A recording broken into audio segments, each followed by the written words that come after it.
चैतन्य स्वभावी भगवान आत्मा अनादि अनंत शुद्ध चैतन्य मात्र है, ज्ञान मात्र है। मैं शुद्ध चैतन्य मात्र, ज्ञान मात्र भगवान आत्मा हूँ। प्रति समय यह जागृति बनी रहे, इस जागृति का नाम धर्म है। देह की प्रत्येक क्रिया के काल में और विकल्पों के बहते प्रवाह के काल में ज्ञानी को प्रति समय यह जागृति रहती है कि मैं चैतन्य तत्व इस देह की किसी भी क्रिया में और विकल्पों के बहते प्रवाह में कहीं भी मिला नहीं हूँ। ऐसा शुद्ध चैतन्य तत्व मैं हूँ। प्रति समय स्वयं के शुद्ध चैतन्य सत्ता का बोध आत्म जागृति ही धर्म है। चैतन्य तत्व की स्व संवेदन प्रत्यक्ष निर्विकल्प अनुभूति होते ही देह होने पर भी देहातीत दशा प्रकट होती है। इतना ही नहीं, विकल्प होने पर भी विकल्पातीत दशा प्रकट होती है। चैतन्य तत्व की निर्विकल्प अनुभूति होते ही आत्मा में अतीन्द्रिय आनंद का सागर उछलता है। फिर भी ज्ञानी की दृष्टि उस अतीन्द्रिय आनंद के सागर की ओर भी नहीं जाती और दृष्टि चैतन्य तत्व पर ही टिकी रहती है। यह चैतन्य तत्व ही मैं हूँ। चैतन्य तत्व की निर्विकल्प अनुभूति होते ही ज्ञान दीपक प्रज्वलित होता है। ज्ञान दीपक प्रज्वलित होते ही ऐसी यथार्थ श्रद्धा होती है कि मैं त्रिकाल प्रज्वलित ज्ञान दीपक हूँ। चैतन्य ज्योति की सत्ता के अतिरिक्त देह रूपी मिट्टी और रागादि विकारी भाव रूपी धुएं में कहीं भी फैला नहीं हूँ। चैतन्य तत्व की निर्विकल्प अनुभूति होते ही ज्ञानी स्वयं को राख की दीवार का पड़ोसी मानता है और मोक्ष मार्ग का मुसाफिर जानता है। चैतन्य तत्व की निर्विकल्प अनुभूति होते ही ऐसी यथार्थ प्रतीति होती है कि परद्रव्य भी मैं नहीं और परभाव भी मैं नहीं। परद्रव्य चैतन्य तत्व की सत्ता में नहीं है, इसलिए मैं परद्रव्य स्वरूप नहीं, और परभाव परद्रव्य के लक्ष्य से उत्पन्न होते हैं, इसलिए परभाव भी मैं नहीं। अनादि अनंत ध्रुव चैतन्य सत्ता में परद्रव्य और परभाव का प्रवेश ही नहीं, क्योंकि यह चैतन्य परिपूर्ण सत्ता, जिस परिपूर्ण सत्ता में कोई भी प्रदेश, जिस प्रदेश में अवकाश नहीं कि परद्रव्य और प्रभाव प्रवेश करे। त्रिकाली ध्रुव चैतन्य की अनुभूति इसी का नाम है। देह के योग में रहता है, फिर भी देह की महिमा नहीं रहती। मिट्टी के योग में सोना है, फिर भी मिट्टी की महिमा न रही। इसलिए भले ही यहां इस देश में उपस्थिति हो, मध्यलोक में उपस्थिति हो, मगर मैं कभी मध्यलोक में आया ही नहीं। फिर यहां मध्यलोक से जाने का विकल्प भी कैसा? फिर ज्ञानी जहां भी है वहां ज्ञानी है। यह श्रद्धा का बल है, इसलिए ज्ञानी जहां है वहां ज्ञानी है। ज्ञानी अब परछाव में जीवन नहीं जीता। यद्यपि यात्रा होती है, यात्रा के बाद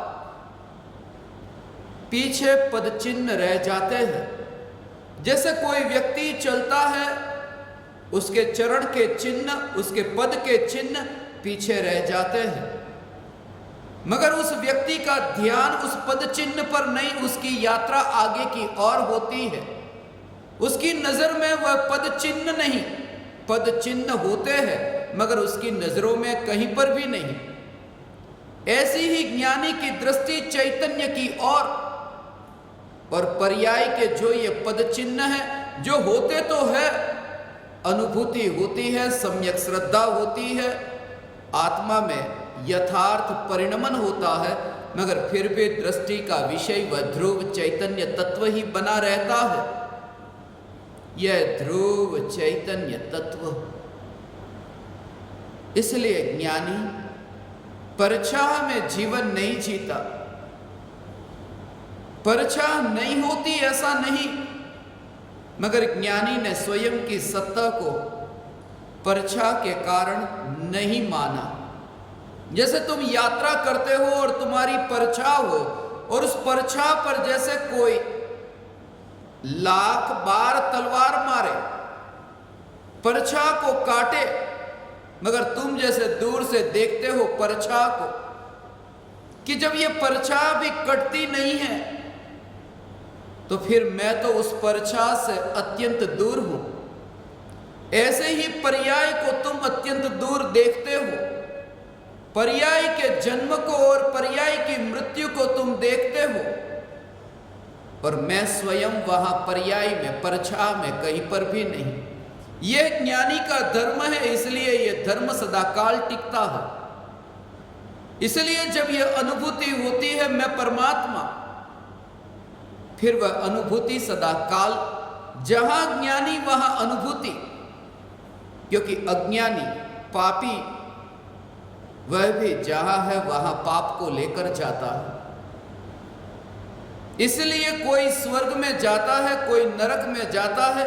ये बात भले ही तुमने सुनी हो, मगर यह सत्य नहीं कि पापी पाप को लेकर के नरक में जाता है, या पुण्यात्मा पुण्य को लेकर स्वर्ग में जाता है। सत्य यह है कि पापी जहां जाता है वहां नरक है, और पुण्यात्मा जहां जाता है वहां स्वर्ग है। और इसी के बल पर मैं तुमसे कहता हूं कि धर्मात्मा जहां जाता है वहां धर्म है, और यही वजह है कि ज्ञानी जहां जाते हैं वहां ज्ञानी ज्ञानी है। इसलिए संयोग और संयोगी भावों ज्ञानी को प्रभावित नहीं कर सकते।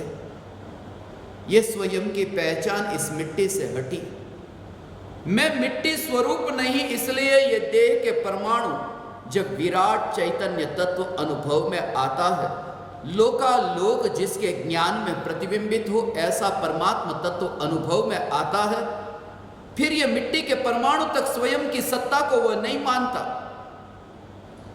सुकरात के जीवन की एक घटना है। सुकरात के पास एक व्यक्ति आया और उस व्यक्ति ने पूछा कि क्या आप जानते हैं मेरे बारे में मैं कौन हूं?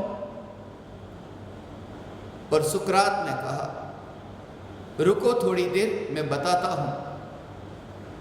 सुकरात अपने कमरे के अंदर गया और थोड़ी देर में बाहर एक नक्शा लेकर आया।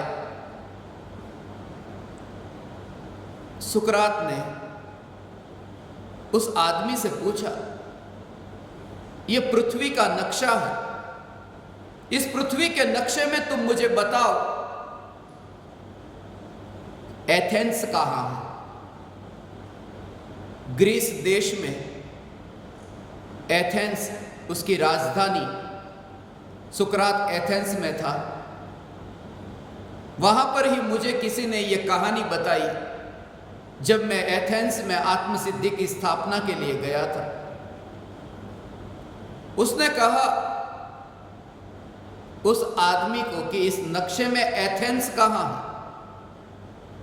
उस आदमी ने पूछा, क्या बात करते हो, दुनिया का इतना बड़ा नक्शा और उस नक्शे में आप पूछते हो एथेंस कहां है, कैसे मिलेगा? फिर सुकरात ने कहा, अच्छा बताओ अब इस नक्शे में तुम्हारा घर कहां है? बोले ये तो और कठिन हो गया। और फिर ये पूछा कि अब बताओ इस नक्शे में तुम कहां हो? उस व्यक्ति के पास कोई उत्तर नहीं था। सुकरात ने यह कहा, ऐसी एक पृथ्वी नहीं, ऐसी तो अनंत पृथ्वी है और उस अनंत अनंत पृथ्वियों में तुम अपने को कहते हो कि मैं ये मनुष्य, मैं ये मिट्टी, सागर में बिंदु के बराबर भी तुम नहीं हो। मगर जब तुम्हें आत्मा की अनुभूति होती है तब तुम इस सत्य को जानते हो कि लोकालोक ये मिट्टी, ये पृथ्वी नहीं, लोकालोक जिसके ज्ञान की पर्याय में प्रतिबिंबित हो, ऐसी अनंत शक्ति संपन्न मैं परमात्मा, ऐसा अनंत शक्तिशाली मैं परमात्मा, फिर ये मिट्टी में एकत्व कैसे हो सकता है? और फिर ये मिट्टी यहां की ही नहीं, फिर जहां देखता है उन मिट्टी में यही देखता है। ये तो फिर आवागमन की बात हो गई, ये तो आना और जाना ऐसा हो गया। फिर वो खिड़की और दरवाजे के परमाणु को वह देखता है तो ऐसे ही देखता है ये आवागमन। कभी ये खिड़की के परमाणु मेरा शरीर, कभी ये दरवाजे के परमाणु मेरा शरीर। फिर इस पृथ्वी में एक भी परमाणु ऐसा नहीं देखता कि जो मेरा शरीर नहीं था। पर इन समस्त परमाणु को देखते समय वह चैतन्य ध्रुव सत्ता कि जिसके आश्रय से एक समय के पर्याय में लोकालोक प्रतिबिंबित होता है, ऐसा मैं परमात्मा तत्व। फिर वह देह में रहकर के देह को महिमावान नहीं मानता। चैतन्य रत्न। आचार्य कुंद देव ने रयणसार में रत्न के गुणगान गाए। यह चैतन्य रत्न, राम रतन धन पायो छिपायो, ये आत्म राम रतन, ये वैभव पाया। आज का दिन रयणसार का दिन, रत्न का दिन, वैभव का दिन, निधि का दिन, आज का दिन। निज निधि निज में बताई और कुछ भी नहीं किया, फिर भी अनंत उपकार है। यही तो बताने वाला कोई नहीं था। बहुत ढूंढा था मगर वहां ढूंढा था जहां वो है ही नहीं। और जब पता चला हंसी आई, ये क्या किया था? परमात्मा को खोजने के लिए निकला था, मगर जब पाया तब पाया यह कि जो खोजने के लिए निकला था यही तो परमात्मा है। रत्न को पाया, आत्म राम को पाया। कमरे में रहता है, कमरा कितना प्रकाशित है, ऐसा प्रकाशित कमरा मैंने देखा नहीं। फिर दूसरे कमरे में जाता है और दूसरे कमरे में जाकर कहता है, अरे कितना प्रकाशित कमरा है। कमरे को प्रकाशित करने वाला वह व्यक्ति कि देखो मैंने इस कमरे को प्रकाशित कर दिया, कैसा प्रकाशित कमरा। मगर वह यह नहीं जानता कि तू भी कुछ भी नहीं और कमरा भी कुछ भी नहीं। वो जो तेरे हाथ में रत्न है, ये प्रकाश रत्न का प्रकाश है। रत्न प्रकाशित हो रहा है और वो व्यक्ति कहता है कमरा कितना प्रकाशित है। उस व्यक्ति को हम मूर्ख कहते हैं, मगर प्रत्येक अज्ञानी की यह हालत है कि यह देह कितना सौंदर्यवान है। इस देह की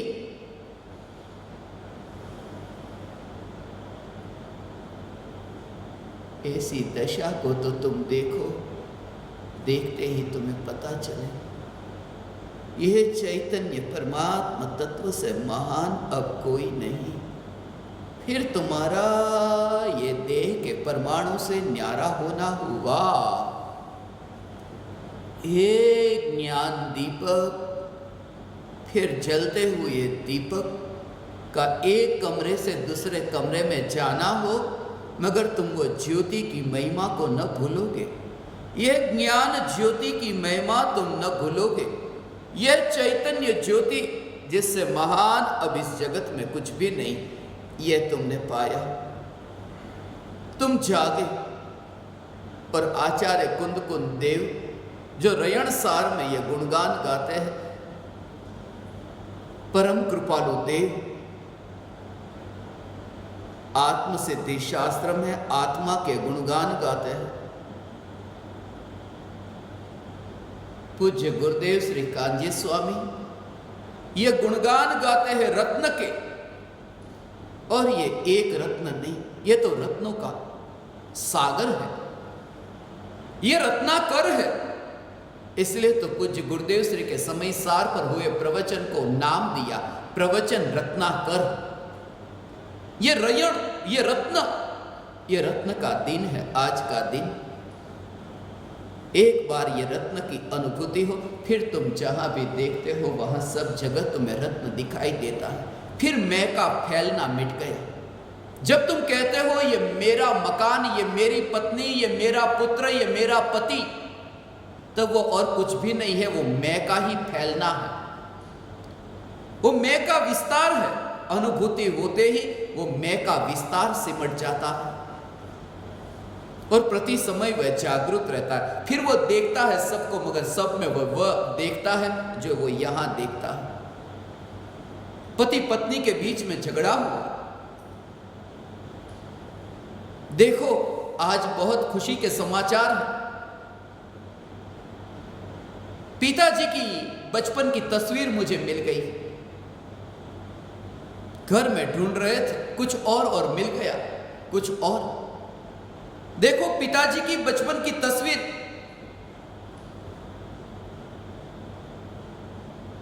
पत्नी ने कहा मुझे दिखाओ, और पत्नी ने जैसे ही वो देखी कि अरे ये पिताजी की बचपन की तस्वीर नहीं है, ये तो कोई चुड़ैल की तस्वीर है, तुम्हें ठीक तरह से दिखाई भी नहीं देता। दोनों के बीच में विवाद हो रहा था। एक कहता है पिताजी की बचपन की तस्वीर, और दूसरी ये कहती है कि चुड़ैल की तस्वीर। वहां से एक फकीर गुजर रहा था। इन दोनों ने उस फकीर से ये पूछा, आप ही बताओ ये क्या है? और फकीर ने ये कहा कि न ये तुम्हारे पिताजी की बचपन की तस्वीर है, न ये चुड़ैल की तस्वीर है, ये दर्पण है, आईना है। पति को आईने में अपना चेहरा दिखाई दिया, पत्नी को आईने में अपना चेहरा दिखाई दिया, कोई तस्वीर नहीं। मैं ये कहना चाहता हूं कि तुम्हें जगत में वही दिखाई देगा, एक जगत आईना बन जाएगा। उसका एक कारण है, क्योंकि यहां ज्ञान के दर्पण में तुमने न्यायक को देखा है, और न्यायक को देखने का नाम ही सम्यक प्रतीति है, जो रयण तीन रत्न कहे। इसलिए अभी मैंने आप परमात्माओं के संग प्रतीति, परिणाम और परिणति पर सत्संग करना चाहा। प्रतीति और परिणति, इन दोनों के बारे में आपने बहुत कुछ सुना है। बहुत शिविर भी हुई है। प्रतीति परिणति, प्रतीति का संबंध श्रद्धा के साथ है, परिणति का संबंध चारित्र के साथ है। मगर जो परिणाम है, ये परिणाम को यदि समझेंगे तो प्रतीति और परिणति का स्वरूप किस प्रकार से न्यारा है वो समझ में आएगा।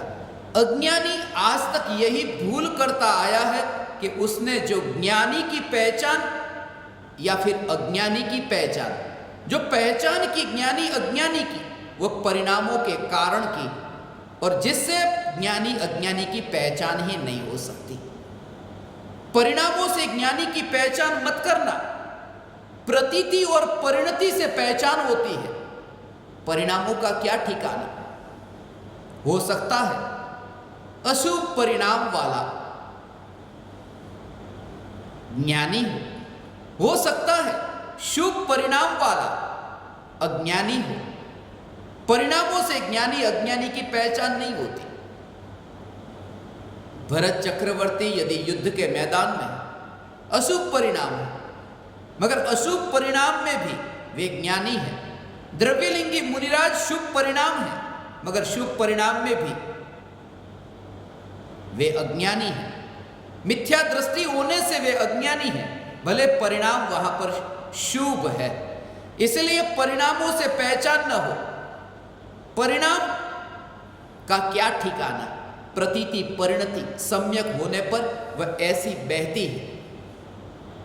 परिणाम तरंगों जैसे, सागर की तरंग ऐसे ही परिणामों की तरंगे, और जैसे नदी की बहती धारा, ऐसी शांत नदी की जो धारा बहती है, जो अभी सागर में मिलकर रहेगी, ऐसी ही ज्ञानी की वितराग परिणति जो बहती है स्वरूप की ओर, अभी चैतन्य सागर में जाकर मिलेगी, ऐसी ये परिणति की धारा। परिणाम का क्या ठिकाना। परिणाम से पहचान ही मत करना। परिणाम को तुम देखते हो ना पल पल में, किसी व्यक्ति के प्रति ये बहुत बुरा है, और थोड़ी देर बाद वो व्यक्ति इतना गुस्सा आता है कि तुमने उस व्यक्ति को जोर से एक चाटा मारा, और थोड़ी देर बाद उस व्यक्ति ने कहा माफ कर दो, मेरी बहुत भूल हो गई। अच्छा ठीक है, चलो आ जाओ, माफ कर दिया। ये परिणामों का स्वरूप हुआ। ये थोड़े ही समय में कैसे परिणाम बदलते हैं। इसलिए परिणाम से धर्म की पहचान मत करना, ज्ञानी की पहचान मत करना। ज्ञानी वह नहीं है जिनके परिणाम ऊंचे हैं, ज्ञानी वह नहीं है जिनके परिणाम नीचे हैं। ज्ञानी वह है जिन्हें परिणाम और त्रिकाली ध्रुव न्याय के बीच में भेद विज्ञान है, और यह श्रद्धा है कि मैं परिणाम नहीं हूं, मैं त्रिकाली हूं। इस श्रद्धा का नाम सम्यक दर्शन है, इसका नाम धर्म है। यह धर्म इसका नाम। मगर ऐसे विरले, मैं आप ज्ञान दीपकों से यह खास कहता हूं, परिणाम पर कम से कम सारी दुनिया की जो नजर हो वह हो, मगर आपकी नजर परिणाम पर न हो। परिणाम तो पलटते रहते हैं। एक पल में ऐसे किसी व्यक्ति के प्रति उसके बिना में जी नहीं सकता, और बाद में परिणाम पलट जाते, उसके साथ में जी नहीं सकता। उसका चेहरा देखे बिना गले में भोजन नहीं उतरता, और ऐसे परिणाम बदल जाते। उसका चेहरा, उसका नाम भी मत लो। कभी कभी तो भोजन करने बैठता है, थाली फेंक देता है। क्या हुआ? वो याद आ गया। ये परिणाम का स्वरूप है। इसका धर्म से कोई लेना देना नहीं है, ये परिणाम का स्वरूप है। और ऐसे परिणाम ज्ञानी के भी हो सकते हैं। मैं तुमसे ये कहता हूं, ये परिणाम ज्ञानी के भी हो सकते हैं। जब युद्ध के मैदान में युद्ध करने का भाव आता हो, जिन्हें चक्र छोड़ने का भाव आता हो सगे भाई पर, यह परिणाम का स्वरूप है, मगर फिर भी वे ज्ञानी हैं। तुम नहीं पहचान पाओगे, तुम उनकी पूजा ही नहीं कर सकोगे, तुम्हारे लिए वो पूज्य नहीं होगा, और उन्हें तुम्हारे पूज्यता के भाव की जरूरत भी नहीं होती। वह ज्ञानी, क्योंकि जिसने स्वयं के राग के भाव को भी स्वयं से न्यारा माना है, वो तुम्हारे भक्ति के राग को क्यों लेना चाहेगा? इसलिए ज्ञानी को यह फिक्र नहीं कि कौन मेरे बारे में क्या सोचता है, क्या मानता है। प्रतीति, परिणाम, परिणति, ये तीनों के साथ में जो तुमने शब्द आज तक सुने हो, प्रतीति के लिए सम्यक और मिथ्या ऐसे शब्द का प्रयोग होता है। सम्यक प्रतीति या फिर मिथ्या प्रतीति। परिणाम में 3 प्रकार के परिणाम होते हैं। अशुभ परिणाम, सम्यक नहीं, मिथ्या नहीं, अशुभ परिणाम, शुभ परिणाम और शुद्ध परिणाम। और परिणति के साथ में सम्यक मिथ्या नहीं, शुभ और अशुभ ऐसी परिणति नहीं। परिणति के लिए यह कहा अशुद्ध परिणति और शुद्ध परिणति, वहां शुभ अशुभ की बात ही नहीं। परिणति में यह कहां पर कैसे शब्दों का प्रयोग होता है, यह थोड़ा समझ लो। प्रतीति और परिणति। परिणति में जो अशुद्धता है, जैसे चौथे गुणस्थान में एक कषाय चौकड़ी के उदय का अभाव होने से उतने अंशों में परिणति वहां शुद्ध है, और 3 कषाय चौकड़ी के उदय से वहां परिणति अशुद्ध है। तो अशुद्ध में वहां शुभ और अशुभ ऐसे भेद नहीं है।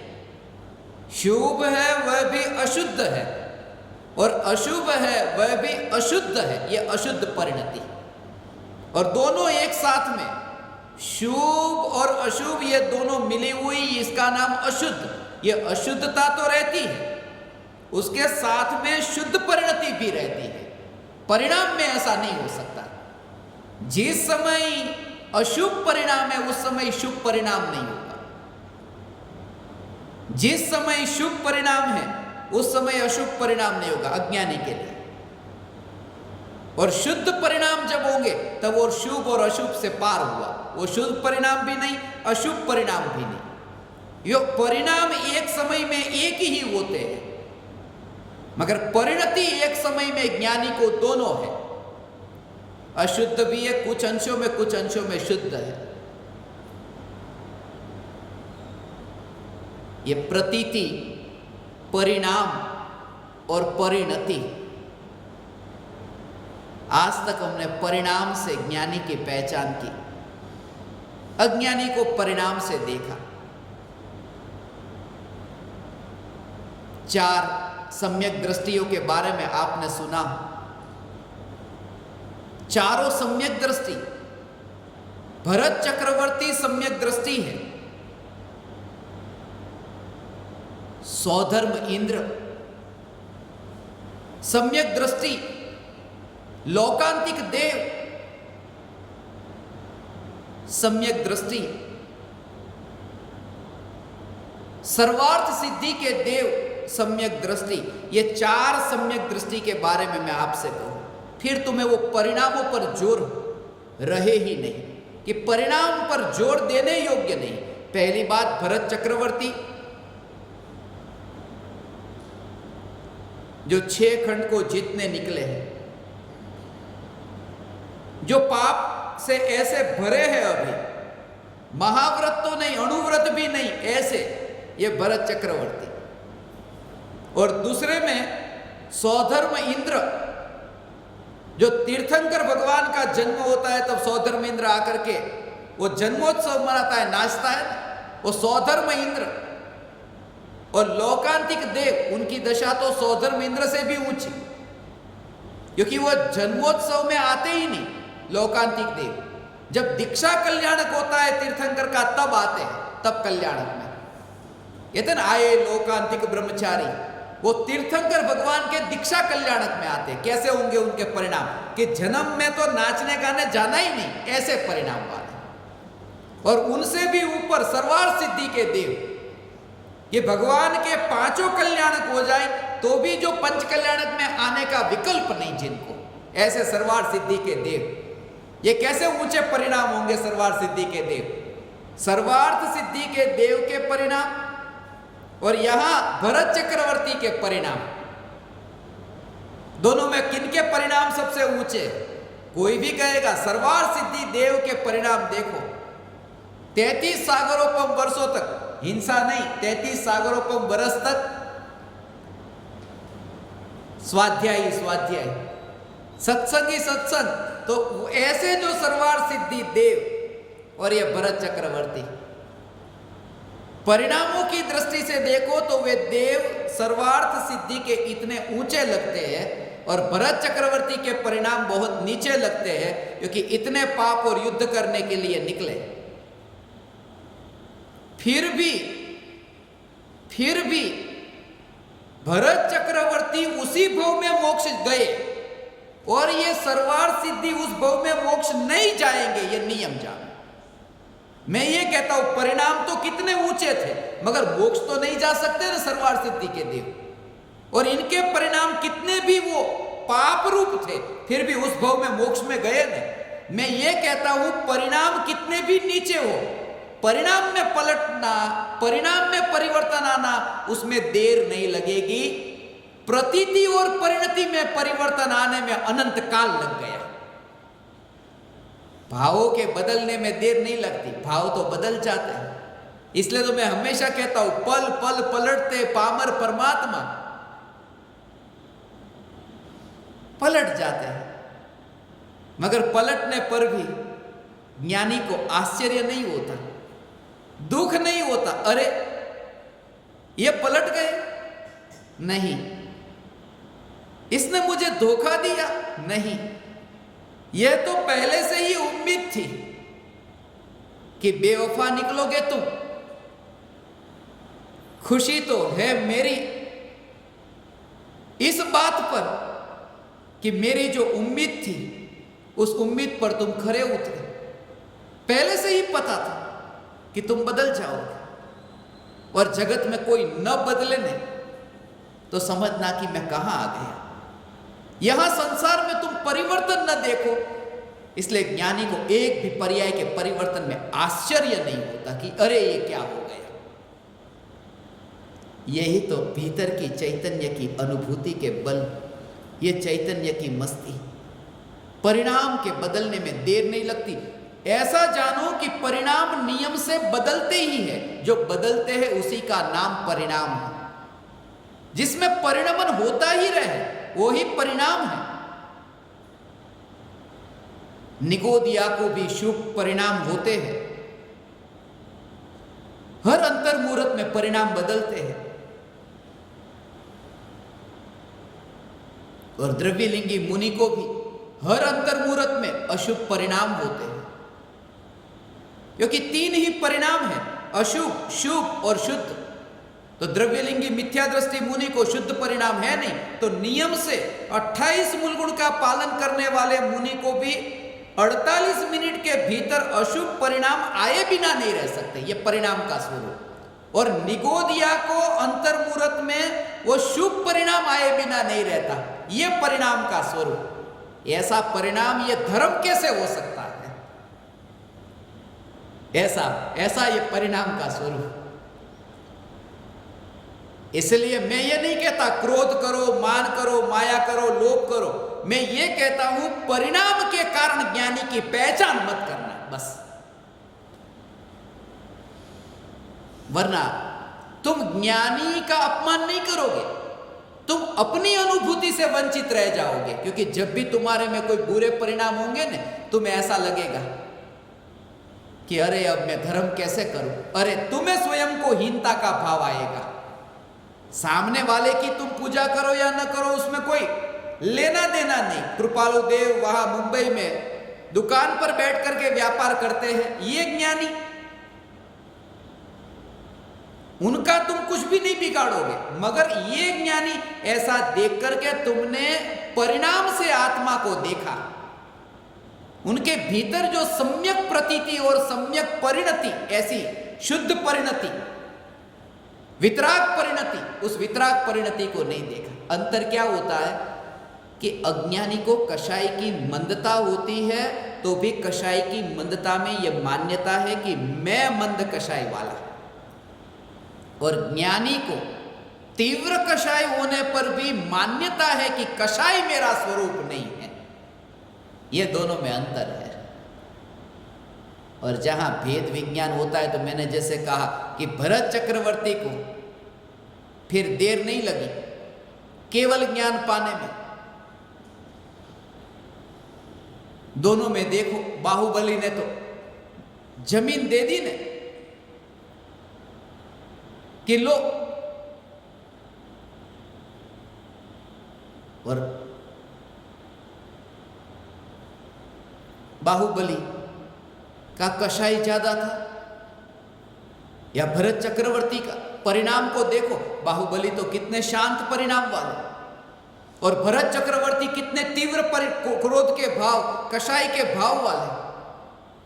मगर फिर भी बाहुबली मुनिराज को केवल ज्ञान पाने में 12 महीने लग गए। ये शांत परिणाम वाले को 12 महीने लगते हैं, और तीव्र कषायी को अंतर मुहूर्त में केवल ज्ञान होता है। मैं ये कहता हूं, परिणाम पर जोर नहीं, परिणाम में भेद विज्ञान हो रहा है या नहीं, उस पर जागृति रहे बस। ये मार्ग ऐसा है। अरे तुम सुनने के लिए बैठे हो, ये सुनने के परिणाम तुम्हें लगे अरे कैसा धर्म हो रहा है। ज्ञानी को ये जागृति कि ये परिणाम मेरा स्वरूप नहीं, परिणाम के कारण ज्ञानी का धर्म नहीं, परिणाम मेरा स्वरूप नहीं, ये श्रद्धा के जोर से ज्ञानी का धर्म है। ये रयण सार, ये रत्न का सार। ऐसे को पहचान ही नहीं बनाते जो अभी है और अभी नहीं। ये मेरी पहचान नहीं, ये मेरी पहचान नहीं। ऐसा ये परिणाम का स्वरूप, ये मेरी पहचान नहीं। जो अभी आया और अभी गया उसको मैं पहचान कैसे मानूं? ऐसा ये ध्रुव, त्रिकाली ध्रुव चैतन्य परमात्मा, ये मेरी पहचान। ऐसे हो तुम देखोगे फिर परिणामों को, बदलते परिणाम को भी तुम देखोगे। ये मैं नहीं हूं, ये मैं नहीं हूं, ये मैं नहीं हूं, ऐसे तुम देखोगे, ऐसे तुम देखोगे।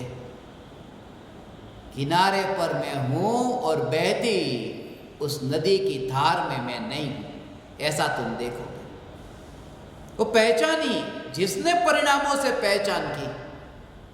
क्या पता तुमने किसी व्यक्ति के बारे में देख लिया, ये व्यक्ति पापी, ये व्यक्ति पापी, और तुम आगे निकल गए, और तुम आगे निकल गए, उस व्यक्ति को आगे कोई ज्ञानी मिल गए।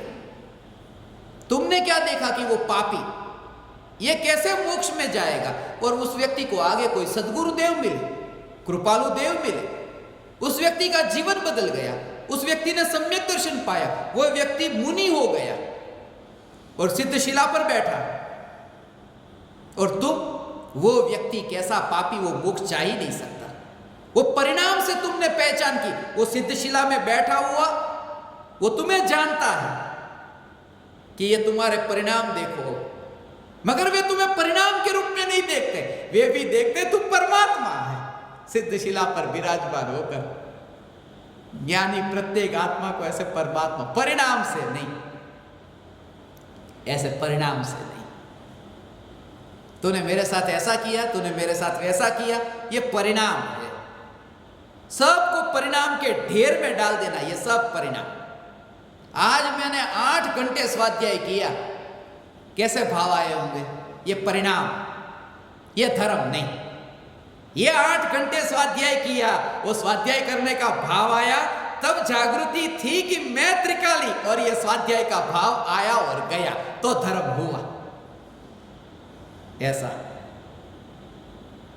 ये परम भेद विज्ञान का मार्ग है। आचार्य कुंदकुंद देव, हे ज्ञान दीपक, आज तुम सुनते हो ना, तुम्हें यह श्रद्धा होगी होगी और होगी। जैसे ही तुम्हारी अंतर में सम्यक प्रतीति हुई, आज तुम सुनते हो ना, विचार चालू रहे बस, ये विचार। जैसे ही तुम्हारा ये विचार चलता रहे, फिर तुम्हारी वो अनित्य से फिर वो पहचान ही नहीं रहेगी। तुम ऐसे ही सत्संग में रहोगे, फिर तुम्हें उसके अलावा कुछ रुचि करने लगे।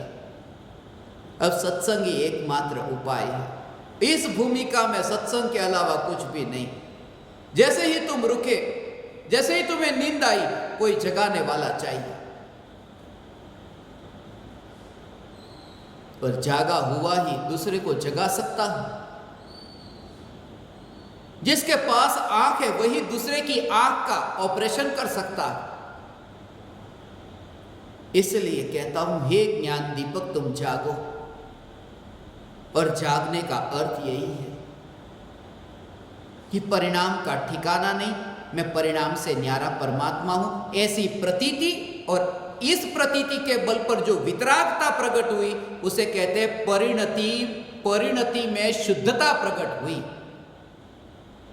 वितरागता, वितरागता जो है उसका नाम है परिणति की शुद्धता, और सम्यक दर्शन है उसका नाम है सच्ची प्रतीति। और जो परिणाम आते हैं वो परिणाम आते हैं जाते हैं, वो परिणाम मेरा स्वरूप नहीं, ये जागृति। कृपालु देव ने ये प्रतीति के बारे में ये कहा। एक भी विषय ऐसा नहीं है जो अपन 40 प्रवचन में कि जिसमें कृपालु देव ने उस सत्संग के बारे में न कहा। प्रतीति,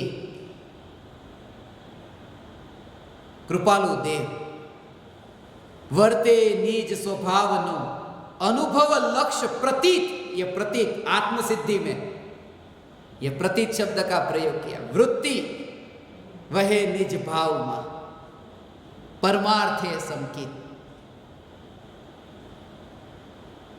ऐसा ही है।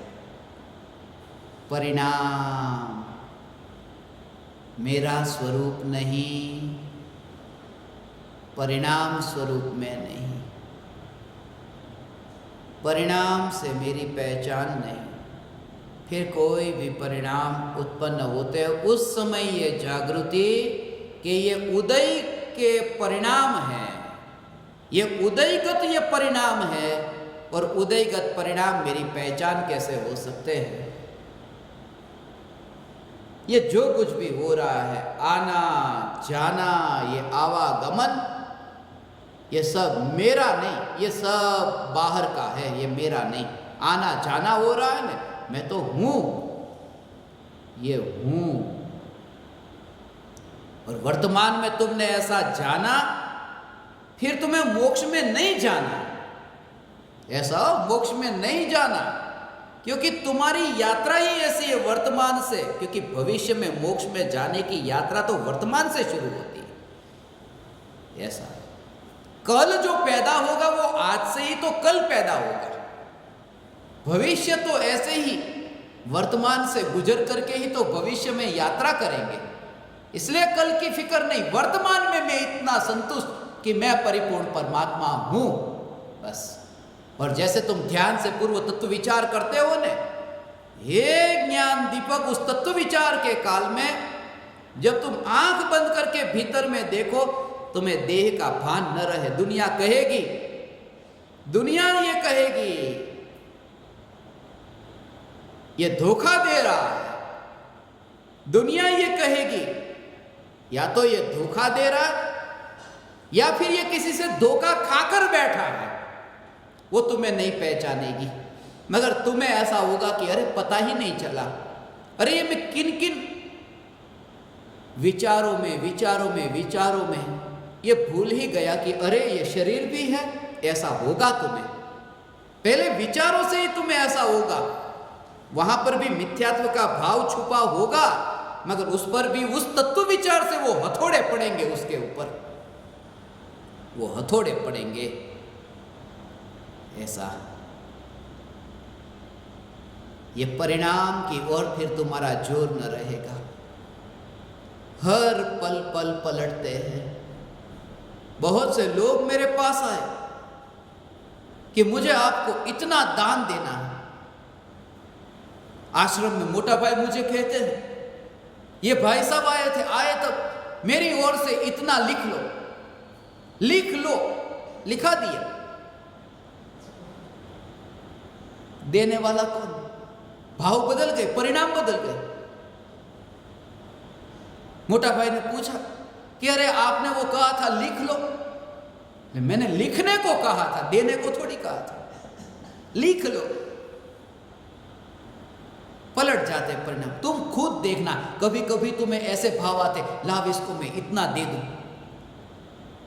रास्ते पर कोई भिखारी तुमने ऐसा देखा हो, ले भाई ले 100 का नोट ले जा, और कभी तुम्हें 1 रुपया भी जेब में से निकालना हो, ये तुम्हें ऐसा लगता नहीं कि परिणाम कैसे बदलते हैं? किसी के लिए ऐसे परिणाम, किसी के लिए ऐसे परिणाम, कभी ऐसे परिणाम, कभी ऐसे परिणाम, ये क्यों? ये मेरा स्वरूप नहीं, बस सीधा वहां से ही काटो उसे, ये मैं नहीं। आनंद आनंद आनंद ही आनंद होगा। वो आनंद का कारण जो बनेगा ना, वो आनंद का कारण फिर वो परिणाम नहीं बनेगा, आनंद का कारण बनेगा वो परिणामों से भिन्न चैतन्य तत्व और पर और स्व के बीच में भेद विज्ञान। ये भेद विज्ञान के बल पर वो दशा पाई, ऐसी ये स्थिति है। प्रति समय ये चैतन्य की जागृति, ये रयण सार, दान के गुणगान गाए रयण सार में। मगर जब तुम्हारी ऐसी परिणति हो जाती है, शुद्ध परिणति होती है, वितराग परिणति होती है, तब तुम किसी को कुछ देते नहीं, फिर वो भाव ही मिट जाता है। तुम कोई भी अच्छा काम करो, बुरा काम करो, मैं जिंदा हूं बस, इसलिए वो मैं नहीं। 153 देशों में घूम करके आत्मसिद्धि शास्त्र पहुंचाना, वो मैं नहीं, वो तो मर गया, क्योंकि वो परिणाम था, वो भाव था। अब वो भाव नहीं रहा, वो मर गया, वो मैं नहीं। यदि वो मैं होता तो अभी जो मैं अनुभव करता हूं मेरी सत्ता का, तो वो कौन है? वो भाव तो मर गया है, इसका मतलब वो भाव मैं नहीं। ऐसे ही तुम्हें भेद विज्ञान होगा, कोई भी भाव आए, फिर वो जो तुम दान दोगे वो दान तुमने दिया नहीं। तुम क्या दोगे? जो तुम्हारा ही नहीं उसे तुम क्या दोगे? तुम सिर्फ इतना कर सकते हो कि पराये को जो अपना माना है उसका अपना मानना ये छोड़ सकते हो। पराये को कुछ दे नहीं सकते, सिर्फ पराये में अपनेपन की मान्यता छोड़ सकते हो। प्रतीति सम्यक हो सकती है। बड़े बड़े दानवीरों, जब भी मैं रयण सार को पढ़ता, दान के प्रकरण को पढ़ता, मुझे महाभारत का वो किस्सा याद आता। युधिष्ठिर जब विजय को प्राप्त हुए, तब उन्होंने अंत में एक यज्ञ करवाया था, अश्वमेघ यज्ञ। और उस यज्ञ में युधिष्ठिर ने दान, ऐसा दान देना चाहा, किमिच्छुक दान। किमिच्छुक दान का अर्थ आप जानते हैं? किमिच्छुक दान का अर्थ होता है कि तुम जो भी इच्छा करो वह मैं तुम्हें दूंगा, तुम्हारी क्या इच्छा है। ऐसे दान को किमिच्छुक दान कहते हैं। बहुत दान दिया। दान देने के बाद में युधिष्ठिर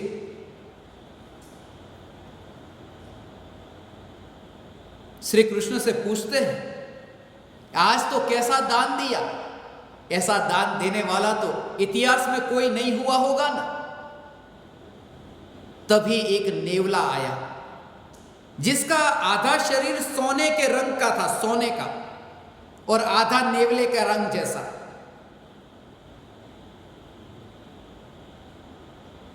जब युधिष्ठिर ने श्री कृष्ण से पूछा कि यह नेवला ऐसा क्यों, फिर उस नेवले ने एक कहानी बताई अपनी, कि एक गांव था। उस नेवले ने यह कहा, यह सच्ची कहानी है, यह एक गांव था। उस गांव में एक ब्राह्मण रहता था। उस ब्राह्मण का नाम था कापोटी। कापोटी नाम का ब्राह्मण उसकी पत्नी और 2 बच्चों के साथ में रहता था। 4 लोग परिवार में थे। वो नेवला सुनाता है वो कहानी। एक परिवार में 4 और 6 दिन के वे भूखे थे। अन्न का एक दाना भी नहीं मिला। कब मिले, कब मिले। और एक बार संजोग की बात कि एक लड्डू मिल गया।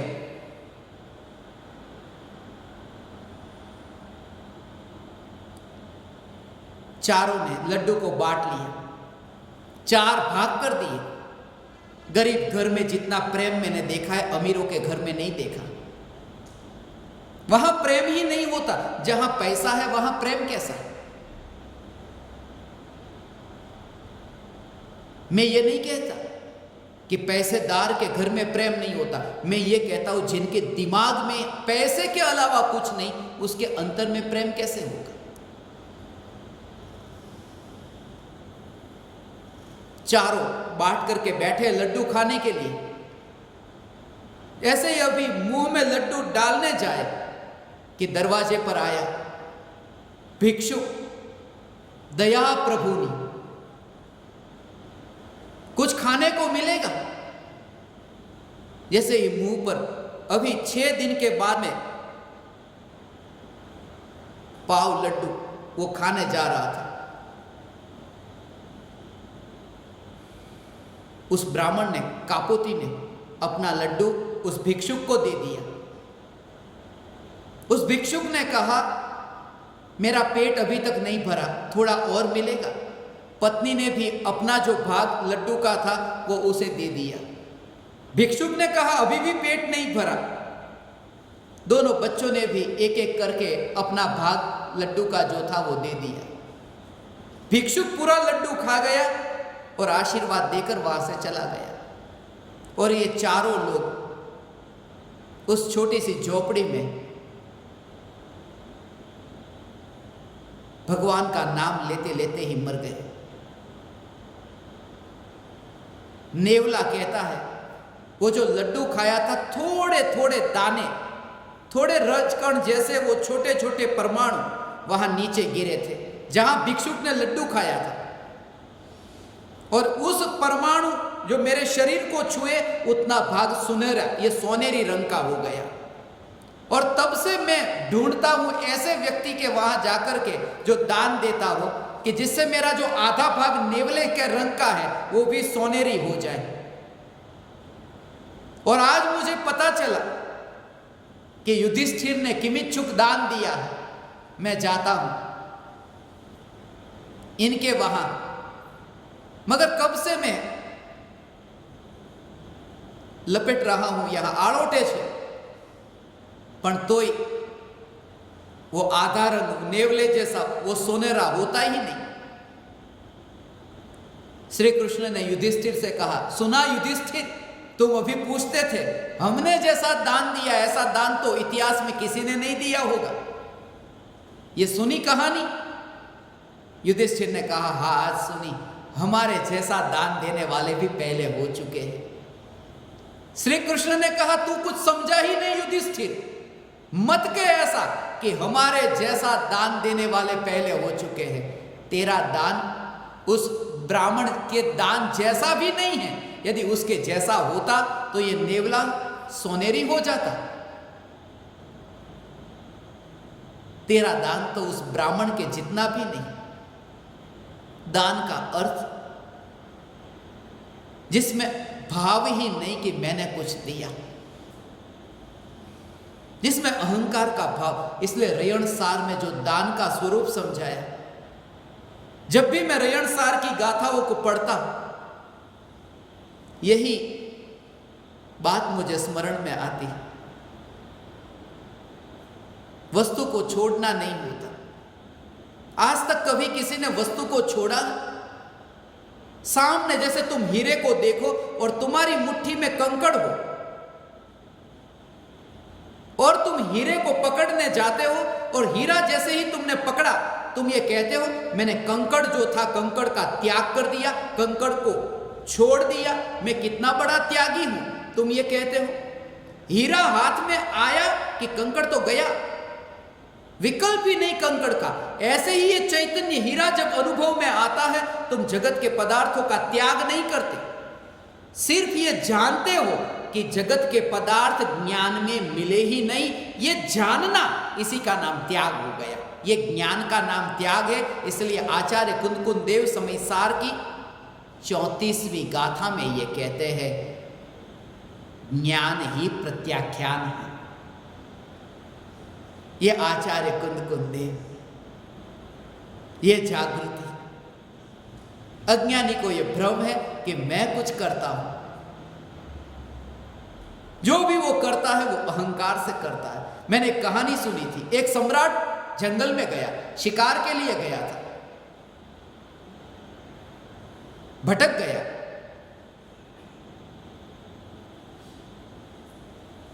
एक छोटा सा गांव देखा, वहां पहुंचा, एक छोटी सी दुकान थी, 3-4 दिन से खाना ही नहीं खाया था।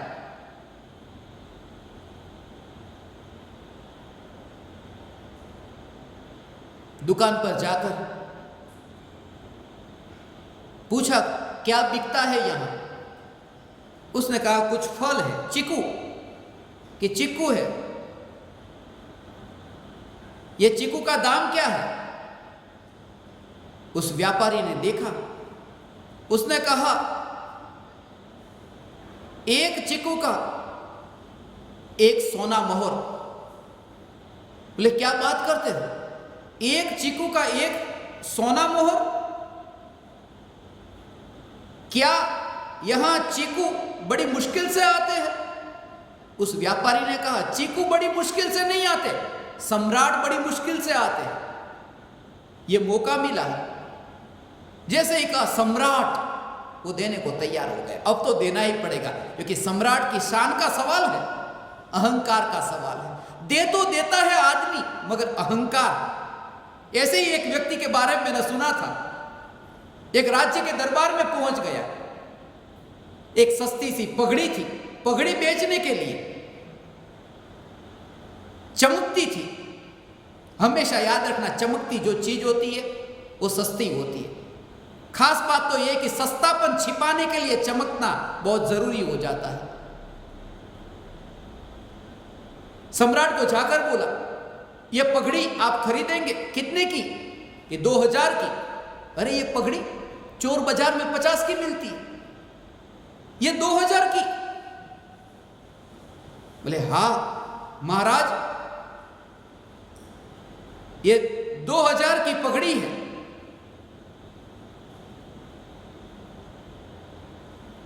सम्राट ने कहा तो मुझे नहीं खरीदनी, चला गया। मगर उसने कहा जाने से पहले मैं आपको बता दूं, मैं गलत जगह पर आ गया था। मुझे तो किसी ने कहा था इस दुनिया में सबसे बड़ा जो सम्राट है वही ये पगड़ी खरीद सकता है, और उसने आपका नाम दिया था। मेरी भूल हो गई, आप नहीं होंगे, कोई और होगा बड़ा सम्राट। सम्राट ने बुलाया, इधर आ, वो मैं ही हूं, दे दो इसे 2000 रुपये, पगड़ी खरीद लो। देने को तैयार हो गया, दे तो देता है, मगर भाव है। आज तक हमने बहुत कुछ छोड़ा, मगर छोड़ने के भाव को न छोड़ा। छोड़ने के पीछे वो वृत्ति मलिन थी, अहंकार का कचरा पड़ा था, अभिप्राय कुछ और था।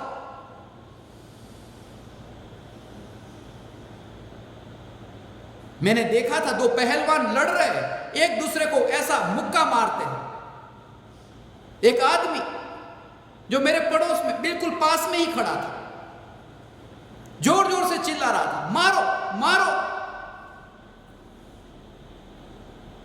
मैंने उस व्यक्ति को पूछा कि क्यों भाई, आप इतने उल्लसित क्यों हो रहे हो? मारो मारो। तुम किसकी पार्टी में हो? क्या तुम रेफरी हो, निर्णायक हो, तुम हो क्या, या फिर किसके चाहक हो? मारो मारो। बहुत खुश हो रहा है, लोग देख रहे हैं कि कितना आनंद ले रहा है। उसने मुझे कान में बताया, मैं दांत का डॉक्टर हूं, मारो मारो, आएंगे मेरे पास ही, यहां नजदीक में कोई डॉक्टर नहीं। कहता तो है कि देखो कितना मजा ले रहा है, मगर भीतर में भाव है, वो निर्दोष नहीं है, उसमें बहुत बड़ा दोष छुपा है।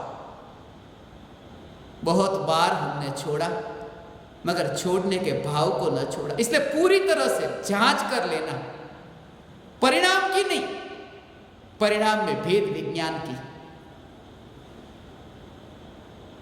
बाहर से दिखेगा बहुत अच्छा है, इसलिए आचार्य कुंद कुंद देव अंतर से, भीतर से ऑपरेशन करते हैं। वृत्ति कहां अंतर में मलिन है, वहां से ऑपरेशन करते हैं। एक आदमी मुझे मिला, मैंने उसे बुलाया था मेरे पास आना।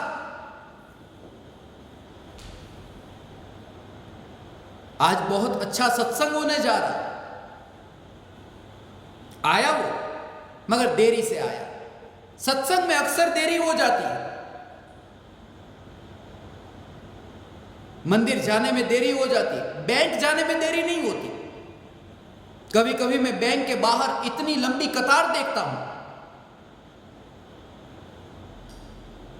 और मंदिर में खुले दरवाजे में कोई नहीं देखता। तब मुझे लगता है असली भगवान कहां रहता है। यह आदमी भी देरी से आया। मैंने पूछा, देरी से आया, क्यों देरी से आया? आसपास में और भी लोग सुनने के लिए आए थे। उस आदमी ने कहा, मैं देरी से आया क्योंकि एक आदमी की 2000 रुपये की नोट नहीं मिल रही थी, गुम गई थी। उस आदमी की 2000 की नोट गुम गई, उस वजह से तुम देरी से पहुंचे। छोड़ते वहां पर उस आदमी की 2000 की नोट, तुम्हें क्या लेना देना था? उसने कहा 2000 की नोट पर मैं खड़ा था, फिर आता कैसे? जब तक वो सब लोग वहां से हट न जाए। पहले तो सबको अच्छा लगा, कितना उपकारी है, 2000 की नोट किसी की गुम गई हो, और यह आदमी वहां पर सेवा कर रहा था। भीतर से मैं कहता हूं पूरा स्वरूप समझ लेना और फिर भीतर से ऑपरेशन करना। एक प्रतीति सम्यक हो कि परिणाम और परिणति सहज सच्ची दिशा में यात्रा करेंगे। इसलिए दुनिया में भले तुमने ये सुना हो, बाय 1 एंड गेट 1 फ्री, मैं कहता हूं बाय 1 एंड गेट 2 फ्री। प्रतीति सम्यक हो जाए कि परिणाम परिणति, और सत्य तो यह है बाय 1 गेट इनफाइनाइट फ्री। एक श्रद्धा गुण का सम्यक परिणमन हो जाए कि अनंत गुण का सम्यक परिणमन सहज हो जाता है। मगर प्रतीति तुम्हारी सम्यक हुई या नहीं, उस पर ध्यान देना, परिणामों पर नहीं। पलटता है उस पर नहीं, आता है जाता है उस पर नहीं। निगोदिया बाहर निकलता है, सिद्ध भगवान सिद्धशिला पर विराजमान होते हैं, इन दोनों पर नहीं। मगर इन दोनों में जो टिक्कर रहता है वो ध्रुव। निगोदिया एक सांस में 18 बार जन्म मरण करता है, उस पर भी जोर मत देना। और जो जीव 8 कर्म का नाश करके सिद्ध होता है, उस पर भी जोर मत देना। निगोदिया पर भी नहीं और सिद्ध पर भी नहीं। 18 बार जन्म मरण करने वाला निगोदिया और 8 कर्म का नाश करने वाले सिद्ध। आज 18/8 का दिन है, 18 पर भी जोर नहीं और 8 पर भी जोर नहीं। चैतन्य सत्ता जो ध्रुव, यही मैं हूं। हे ज्ञान दीपक, काश तुम मेरे भावों को समझ सको, और इसे और गहराई से समझने के लिए तुम्हें और निकट आना होगा, नजदीक आना होगा। बहुत गहरे अरमान है मेरे भीतर में। मैं जब प्रत्यक्ष ज्ञान दीपकों से मिलूंगा, मेरे अंतर के भावों को व्यक्त करूंगा।